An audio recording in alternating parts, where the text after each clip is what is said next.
Hello bachcho, let's see this question. The question says, if limit extending to a f of x equal to 1 and limit extending to a g of x equal to infinite, then limit extending to a f of x power g of x equal to e की power limit extending to a f of x minus 1 dot g of x, then limit extending to 0 a power x plus b power x plus c power x divided by 3 complete power 2 by x is equal to।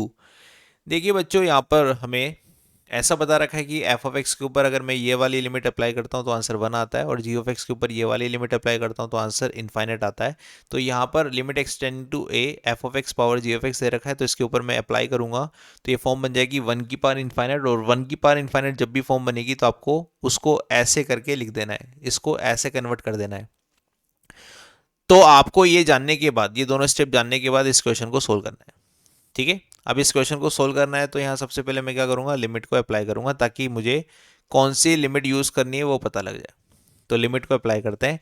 Limit apply करने का basically मतलब है x को zero से replace करते हैं, तो यहाँ बन जाएगा A power zero, B power zero, C power zero divide by 3, और इस पूरे की पावर बन जाएगी 2/0। तो A power zero, B power zero, C power zero बन जाएगा 3, 3/3 बन जाएगा 1, और 1 की पावर इनफाइनाइट। तो ये तो 1 की पावर इनफाइनाइट फॉर्मूला आ गया, और जब भी 1 की पावर इनफाइनाइट जैसी लिमिट आएगी तो मैं फॉर्मूला यूज़ करूंगा ये वाला। तो इसको लिख देता हूँ ई की power limit x tending to 0 base -1। तो बेस हमारा ये है, ठीक है, ये बेस है -1, और यहाँ पर 2/x इसकी पावर से इसको मल्टीप्लाई कर देंगे।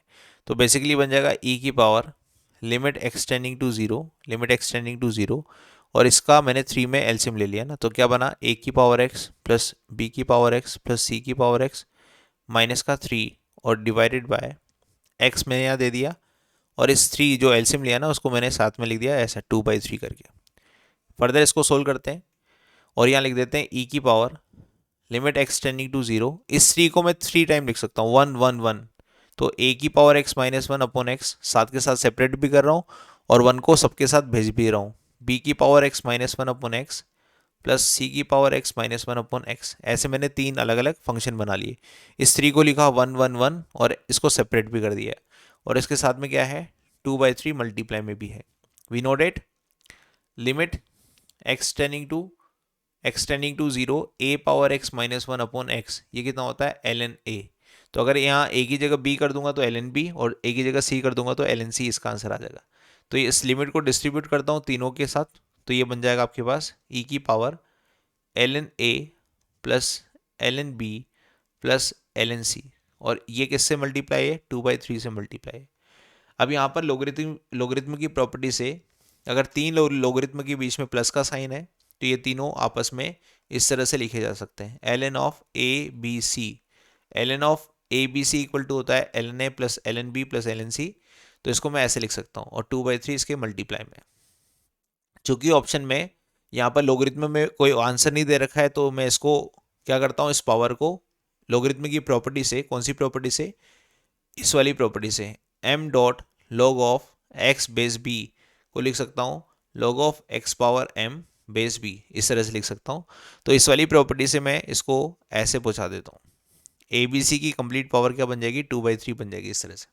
फिर एक प्रॉपर्टी और होती है e की power log x base e, इसको मैं x लिख देता हूँ। तो यहाँ पर इसका बेस और इस लोगरिथम का बेस सेम है, तो इसका जो रिजल्ट आएगा वो क्या आएगा, ए बी सी की कंप्लीट पावर 2/3।